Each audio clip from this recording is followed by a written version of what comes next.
All right, well, after VJ Edgecombe's fantastic and history-making debut with his 34 points, he is at the top right now when it comes to our rookie watch. Welcome to the PHLY Sixers Podcast, live from the Xfinity Lounge.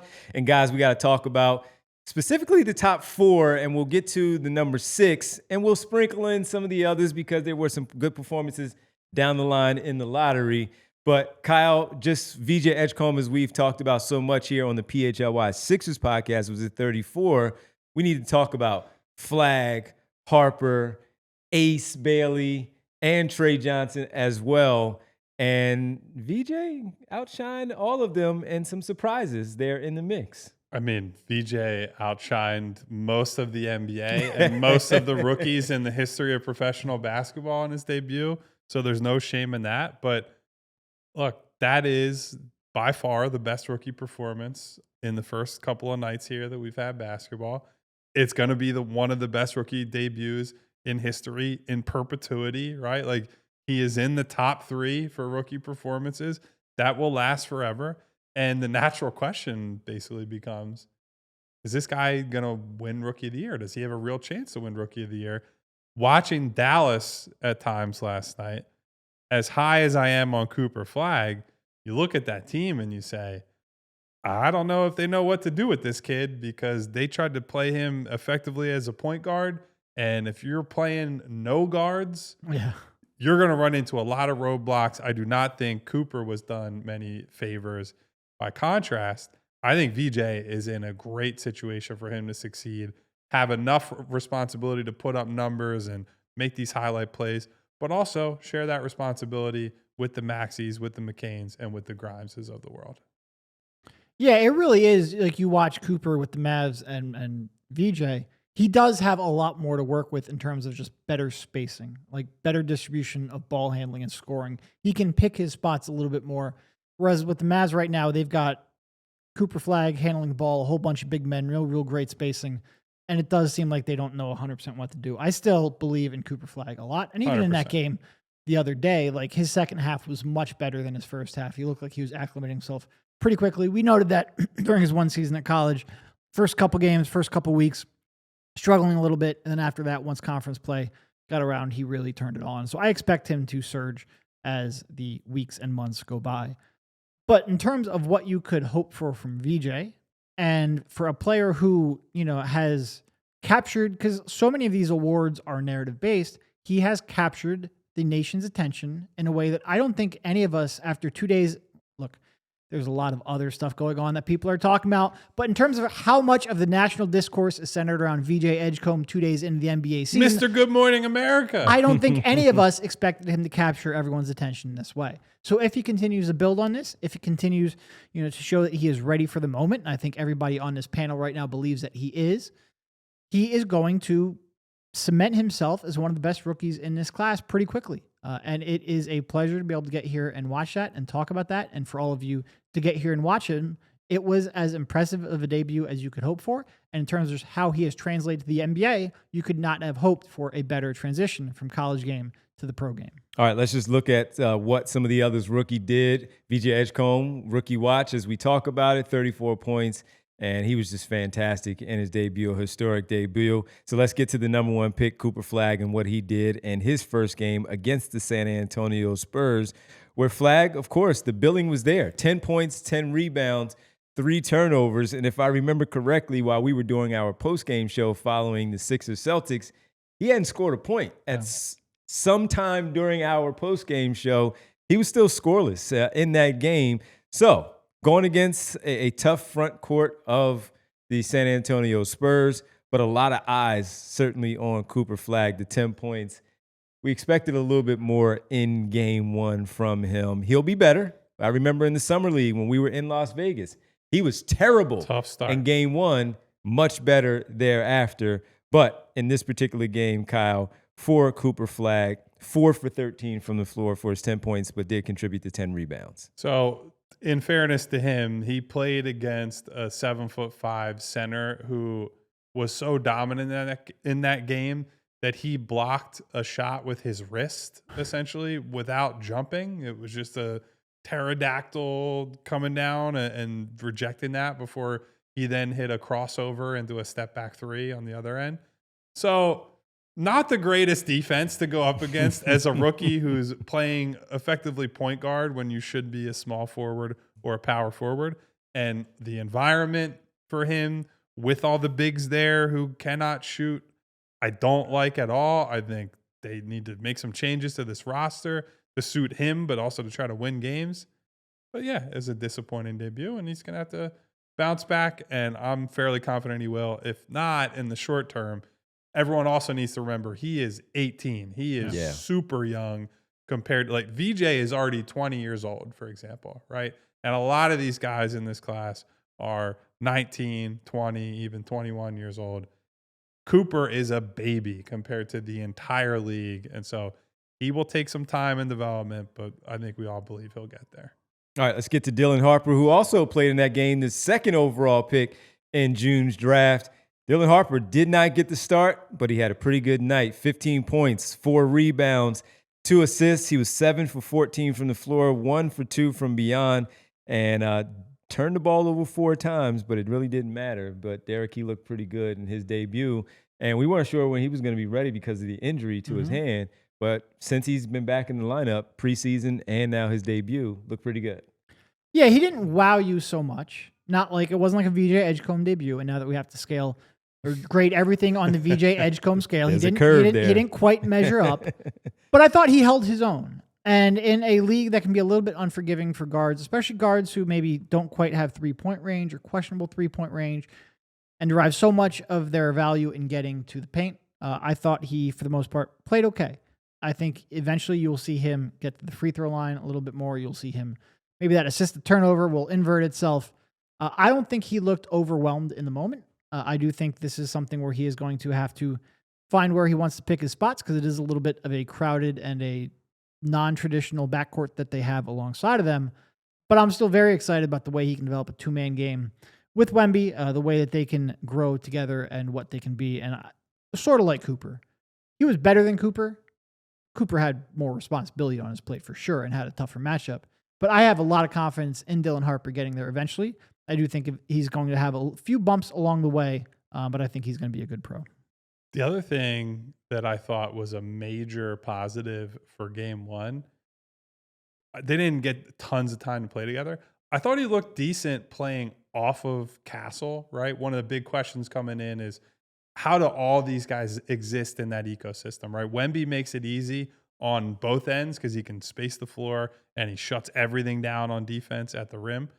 But all these questionable or non-shooters on one team, big concerns going in. I thought there was some good interchange play between Harper and Castle. And I think for 2 building blocks of the organization, that's a great sign, because the book on both of them is need the ball in their hands. So good start for him. Good start for the Spurs. Let's go to the star of the offseason for us as we prepare for the number 3 overall pick.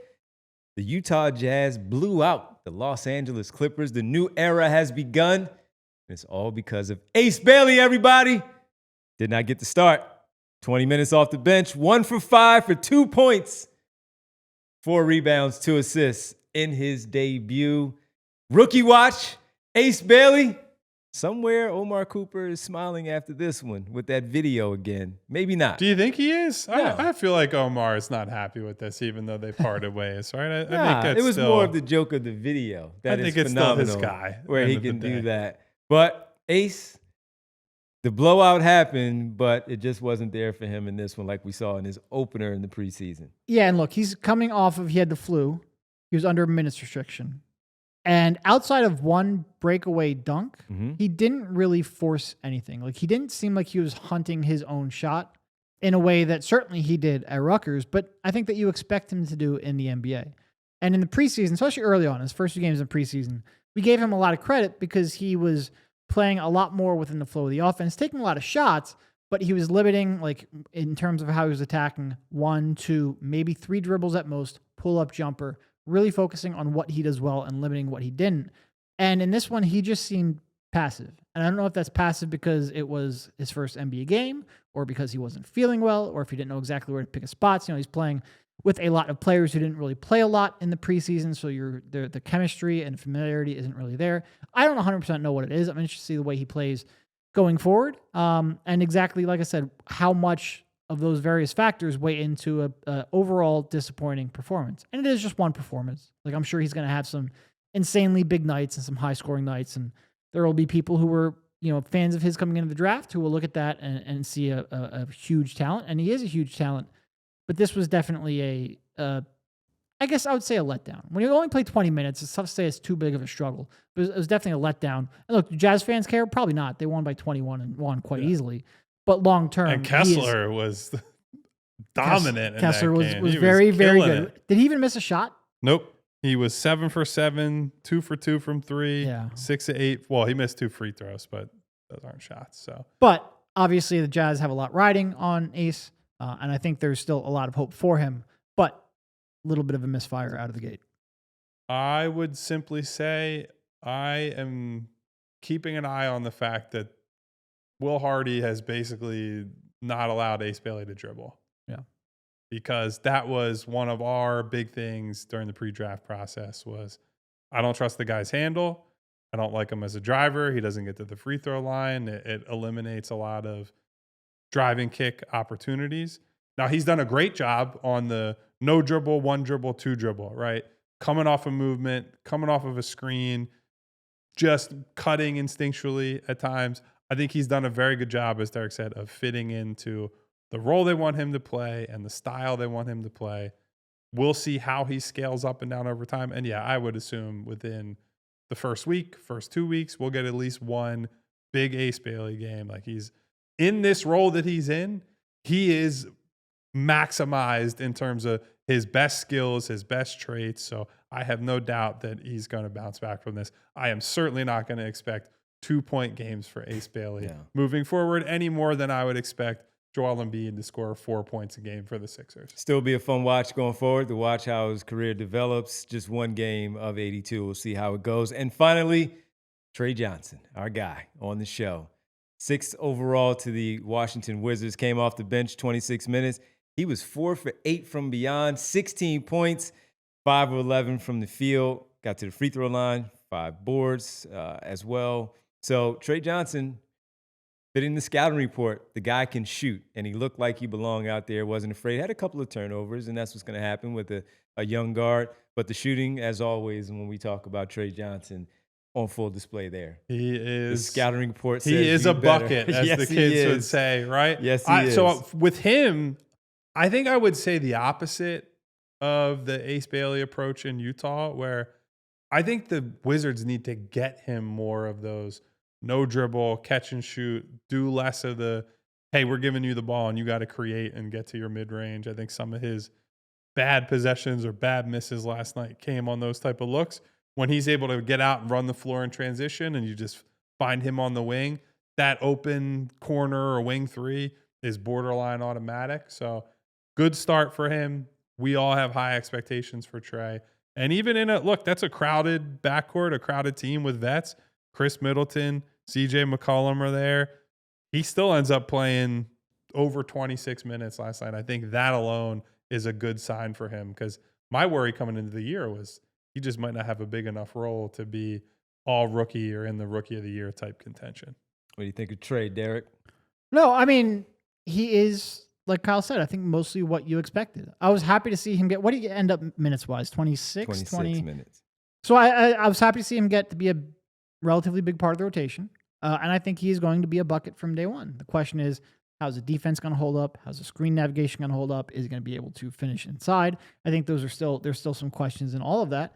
But even with the playmaking, like, I thought he had his head up, was willing to make the pass. I didn't think he was a complete ball hog.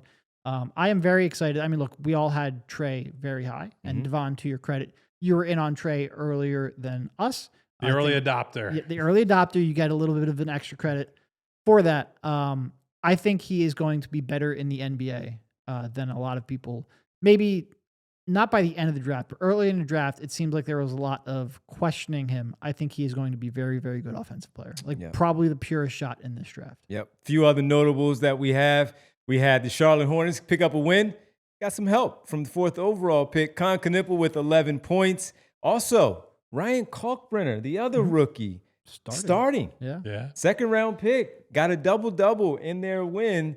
So good returns already for those two for the Charlotte Hornets. And then we go to the Pelicans and the Memphis Grizzlies game, where for Memphis, you got Cedric Coward, 14 points, perfect from the floor. He got and rave the free throw line. reviews from. I saw pieces of the game, and he got rave reviews from all the people in Memphis. Like not only the perfect from the field stat, Devon, but hustle, energy. Got a couple of steals. Like A+ remarks from everyone who watched that game. And one more, Jeremiah Fears. Your guy. 17 points off the bench, 7 for 10 from the floor. And just looked pretty good out there. Jeremiah Fears, 17, 2 turnovers, 2 assists.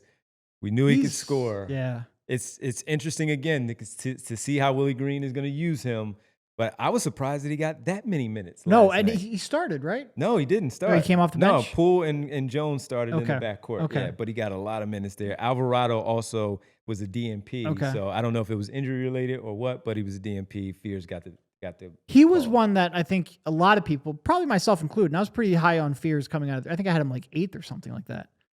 I thought it was going to take some time, both for him to get on the floor and for him to succeed. He's so skinny, and he struggles so much with contact, and defense is going to be a concern. And the jumper, even though I bought into it, didn't really make a ton in college because he was taking a lot of tough shots. He looked very, very good. And I'm excited to see when they get back full strength. He has to be back in the rotation. He has to be getting minutes because I think he is a really good talent. I still think he is just physically going to have moments where he struggles with the physicality of the league. But, man, he is fun to watch. Yeah. Other guy, very young, by the way. Yeah, so to your point, he's going to put on muscle eventually. But for the next year or two, it's going to be a lot of these are grown men and you are not. He's still 18, right? Yes. I believe he turns 19 in like November, I think, if I remember right. Yeah. So, folks, that is again our second. He's 19 now. Actually, his birthday was October 14th. So he turned there you 19. Go. Happy belated birthday to Jeremiah Fears. Jeremiah Fears celebrating with 17 points in his debut for his birthday. So for us, everybody, Rookie Watch. We're going to do this. Very fun class. We just ran through about 7-8 names there. A lot of talented young players that we would like to talk about and keep a focus on, especially with us in Philadelphia, getting to watch the number 3 overall pick, VJ Edgecombe, throughout the entirety of the season. Rookie Watch, make sure you look out for us here on the PHLY Sixers podcast, right here on our YouTube page at PHLY_sports. You can follow us, check us out, follow us on Twitter as well at PHLY_Sixers. We're with you throughout the season covering the Sixers, but also having some fun watching and observing from afar the other rookies, the talented rookie class that is the 2025 rookie class for the NBA. We'll keep a close eye on these guys throughout the year. Rookie Watch for us will be fun throughout the campaign. Make sure you like and subscribe to the show as always. And when you do, you get the alert that it's showtime with the bell icon, letting you know that it is showtime. Like and subscribe Sometimes that bell to the works. PHLY Sixers podcast. For Derek Kyle, I'm Devon and Bree as well, the president of basketball operations. We'll catch you next time.